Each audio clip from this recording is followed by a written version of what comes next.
Meus caros, bem-vindos aqui ao Modernidade Ciência, e eu vou tratar nesse vídeo de hoje sobre aquele Covscot que vai acontecer em novembro lá em Belém do Pará. Então, separei aqui algumas matérias fofinhas, e eu sugiro que você acompanhe esse vídeo até o final, e você vai ficar um tanto quanto surpreso com algumas coisas que eu vou demonstrar aqui para vocês, e que você, evidentemente, não verá aí naqueles canais televisivos, né? Então, antes de mais nada, já peço para quem está chegando aqui no Modernidade Ciência, aproveite a oportunidade, se inscreva aqui no canal. E agradeço a todos aqueles que têm colaborado aqui com o Modernidade Ciência, e não esqueça de colocar o joinha, porque isso é super importante para a divulgação dos nossos vídeos, que são, evidentemente, fora da caixa, fora da mesmice daqueles que têm rabo preso com a ciência e com a modernidade. A modernidade vem do meu conhecimento na área de ciências sociais. A modernidade realmente mudou o mundo como nunca nos últimos 250 anos. Então, é interessante estudar a modernidade, que é um fator irreversível, né, na toda a sociedade. Bom, então, entrando aqui para o tema, ONGs globais pedem que o Covscot barre o lobby do petróleo. Então, eles estão 260 organizações não governamentais do mundo publicou uma carta pedindo o fim da influência dos lobistas do setor de combustíveis fósseis e tal, que passam a estar presentes no Covscot, como haverá, como eu já falei, em Belém do Pará. Eu chamo de Covscot porque até então era realmente aquele grupo de ativistas, tipo Gretinha Thunberg, e aquele pessoal segurando a bola do planeta e tudo. Então, aquele ativista, ele conhece o que, ele sabe o que. Não, mas por quê? Porque aí tem a mídia, aí tem o jornalista climático, aí tem o político que vai lá e diz, nós estamos muito preocupados com vocês, nossa, porque é uma emergência climática, nossa, e tal, e tal. Muito bem. Só recapitulando aqui com vocês brevemente, antes de voltar aqui ao ponto. Eu já havia percebido lá em 2023, quando dessa mesma reunião que acontece anualmente, eles vão fazendo os painéis todo ano, para manter todo mundo tenso, né, com isso. Essa reunião foi feita no Egito, num balneário muito charmoso que tem no Egito. Os europeus frequentam muito esse balneário, Sharm el-Sheikh. Foi onde teve o Covscot.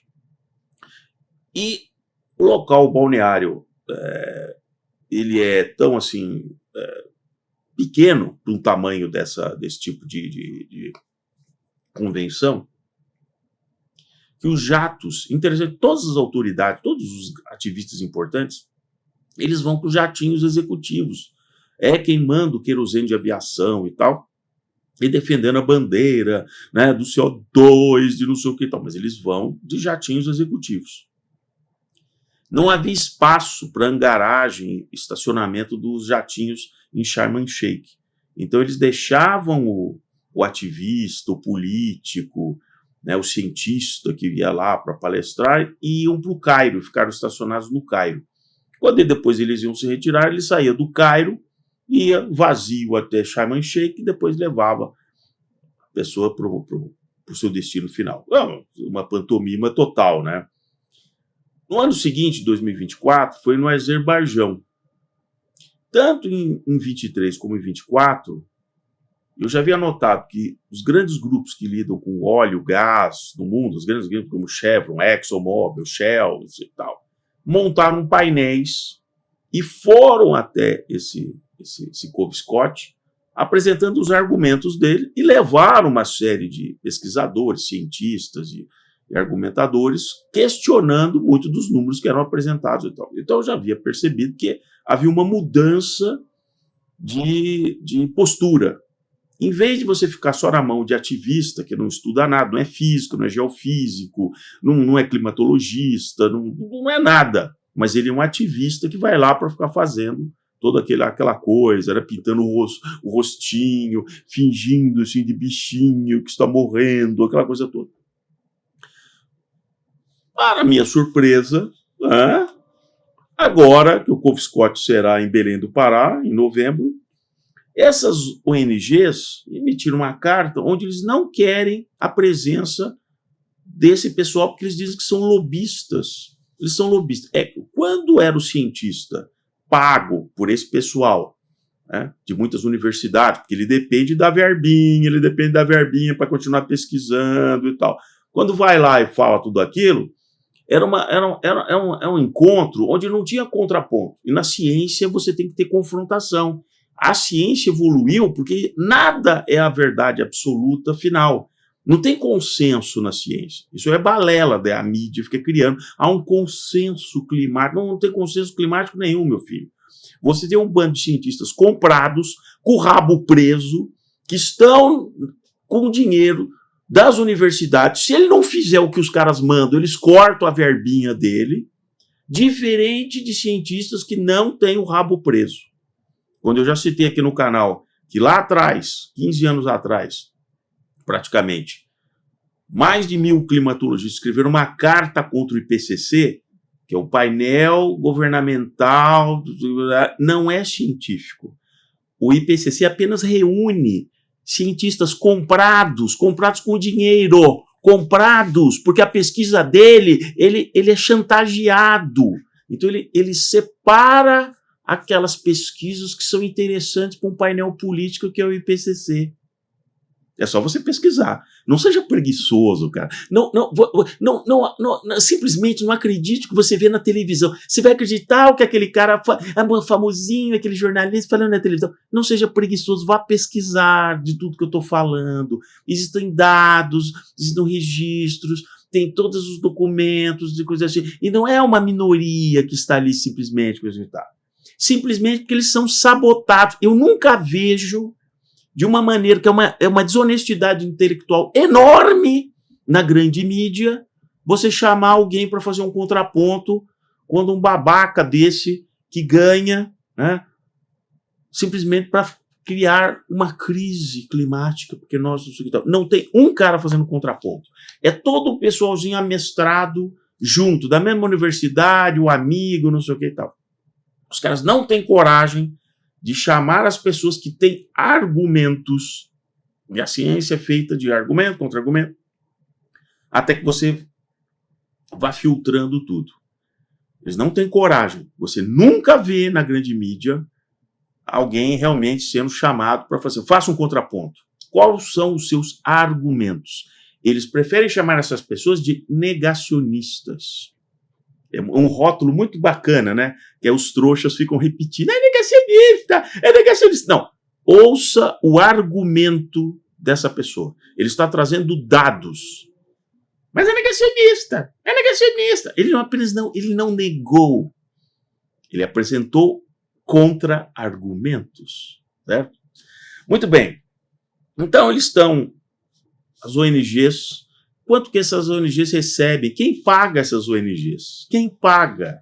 Agora, com a USAID e a abertura de vários arquivos lá que o Trump está soltando, e o DOGE, a gente vai saber quem paga essas ONGs. Não é igual no Brasil, que contas dessas ONGs, muitas ONGs internacionais, estão blindadas. A gente não sabe quem é que põe dinheiro. É igual a Fundação AD One, lá da Gretinha, né? A gente sabe quem é que põe dinheiro de outras fundações, e ela criou uma fundação, né? A família criou uma fundação, e a gente sabe que já tem um rastro de quem botou dinheiro na The One e tal. Tudo aquilo que a Gretinha faz é inoculado, ela é um pau mandado. Então, se ela for, você tem que ir lá para o COVSCOT em Belém, ela irá. Né? Talvez ela chegue até de um veleiro, né? A maior parte do trajeto está com combustível fóssil, mas quando chegar ali na Bahia, em Belém, é capaz dela como foi em Nova York, tempos atrás, que ela estava lá, chegando com um ar, assim, muito altivo, na proa, né? Olhando para Manhattan e tal. Só que ela não conta que a maior parte do tempo o ar-condicionado, calefação, tudo que ela estava lá era com combustível, que era o combustível fóssil do veleiro, certo? Então, me engana que eu gosto, né? E aí mandam, assim, os ambientalistas e criticam o silenciamento sobre os combustíveis fósseis em carta do embaixador aqui do Brasil, né? Parece o Ramsés II, né? Porque como essa Couve Scott já não vai ter notoriedade nenhuma, então ninguém quis assumir a paternidade. Então botaram um burocrata do Itamaraty para conduzir, ele soltou uma cartinha. Depois eu vou comentar, são 11 páginas, eu já li, vou fazer depois as minhas anotações, uma cartinha. E os ambientalistas ficaram muito decepcionados, porque não há uma crítica aos combustíveis fósseis e tal, né? E aí a imprensa sempre fala assim, são 260 organizações em todo o mundo que pedem ao Brasil transparência e combate à influência dos lobistas do petróleo. Não, agora são os lobistas do petróleo. E os lobistas que atuam para o IPCC e que sempre dominavam, isso não era lobista. Não era lobista. Esses meteorologistas que tem no Brasil aí, famosos, não, os ambientalistas do tal, não era lobista. Não era lobista. Participe de conselhos, então sempre não sei aonde.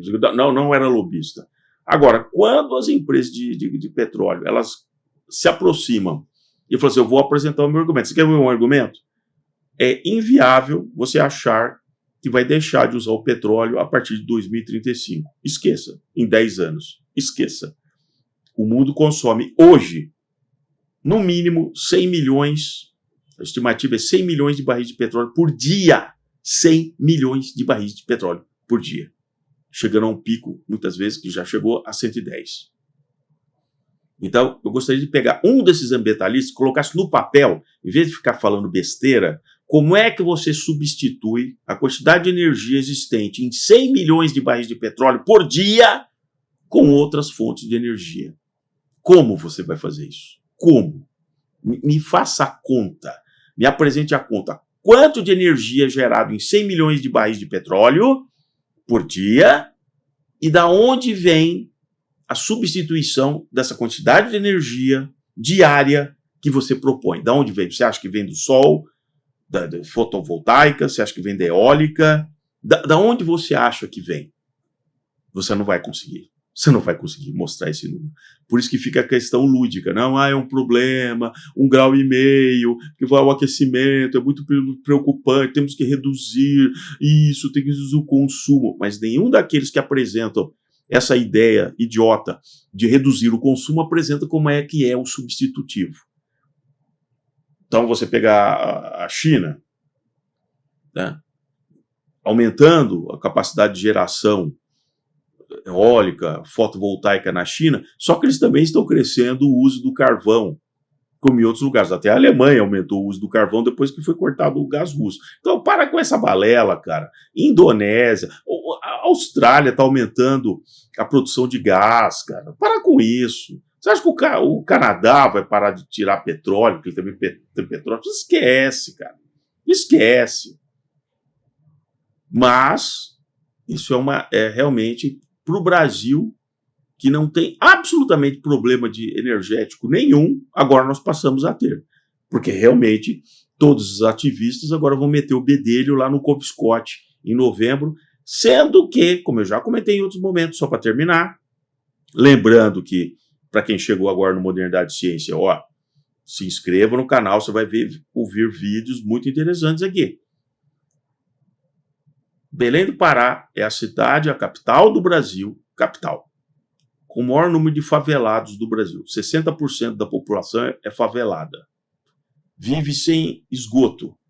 Só 17% de captação de esgoto. E o governador posando do cara, vão botar 3 bilhões de reais para construir os elefantes brancos e para construir um lugar bacana para todas essas autoridades. As pessoas em Belém do Pará vão morrer mais de tifo, difteria, dengue, uma série de outras coisas, do que o Couve Scott reunindo e tal. Depois de passado novembro agora de 2025, ninguém mais vai se lembrar de Belém do Pará. Vai cair no esquecimento. Totalmente no esquecimento. É um local muito bacana para tirar foto com todo aquele pessoal, aqueles povos originários, aquela coisa toda. E um estado do tamanho da França, talvez seja até maior do que a França, 1.200.000 quilômetros quadrados, vai continuar aonde está. Por quê? Porque as oligarquias locais simplesmente veem de um futuro que nunca chega para o Pará. Então, obrigado mais uma vez para quem acompanhou o vídeo até esse ponto. Curta aqui, compartilhe e você ajuda muito Modernidade e Ciência.